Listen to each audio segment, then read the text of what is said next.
One additional level in our last conversation that you went to in terms of focusing on the voice of the customer and optimizing around that is you said, are you selling peace of mind?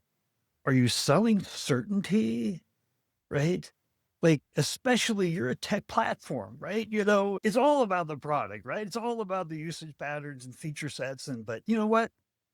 There's a major upheaval going on. ChatGPT is writing code for your competitors. Like, when you said trust compounds, I started thinking about those comments. Trust that I build peace of mind, I build certainty, you can rely on us. How important you could say, I'm sure you've never been in a board meeting where anybody said, "Hey, how are we doing on building peace of mind?" Right? But we're talking about how important this really is to optimize for this. So, how do you think about this? And how do you work it into the business flow? Yeah. What helps us is that if we think about the business that we're in, and I mentioned the different categories and partners all the way. So at the end of that chain, there's always a consumer. There's always a person who is traveling, probably spending the most important week of their year on a trip across Europe.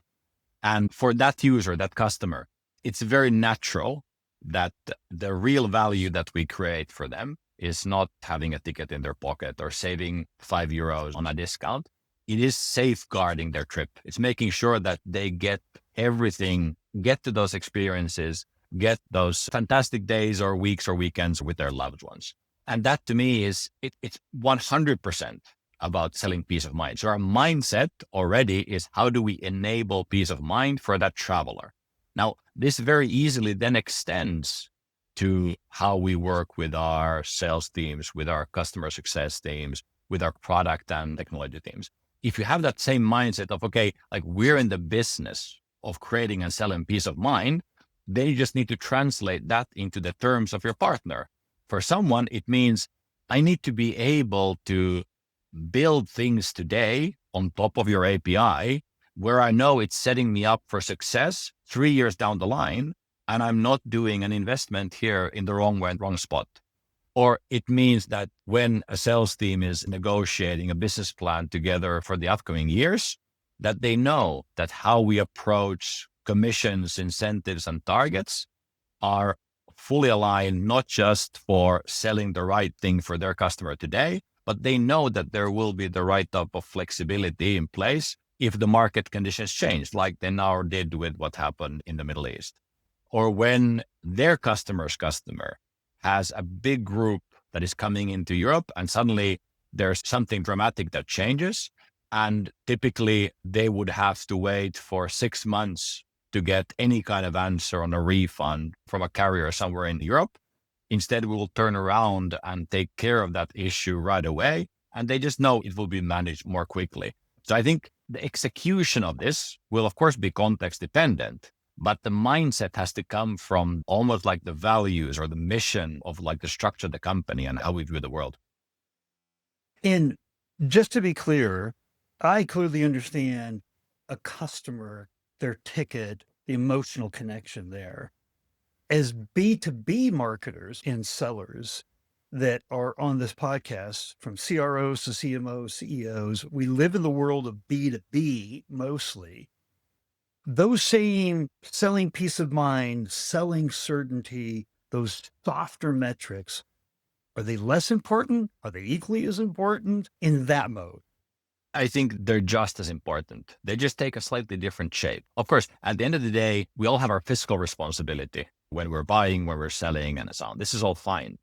But let me take an example of someone who owns a business line inside of a large online travel agency. For them, peace of mind means that I don't need to be called into a boardroom meeting 6 months from now and get screamed at or potentially fired or reprimanded for having made and advocated for choices that backfired, that were painted us into a corner with a technology choice that didn't make sense. And for some people, it's about like, am I going to get that next promotion? Like, what's going to happen with my career? Like, we're all, again, going back to this idea of empathy and human beings. So the way we make choices, the way we think about this, like I'm sure we're all professionals, like you said, in those roles, and we make choices with the best intentions of our companies that we represent in mind. But when you can shape your offer, shape the partnership so that it also considers those uncertainties and that doubt in a changing world, like that's where you kind of elevate from a transactional partner to something that's much more of a true partnership. And again, going back to the Europe example, we have partners in the room we've been working with for decades. Like we have partners that we worked with from decades and decades. And I think we get so enamored with fast growth and what company hit 1 billion in revenue, like in the shorter period of time. And it's good. But I think there's something around this idea that something that you can build up super, super fast, it can also disappear and go away just as quickly. So I think not getting distracted by the pace of change around us, it's not super easy to do. But I think this is what will set up the next phase of successful companies for the ones who will struggle going into 2027 and onwards.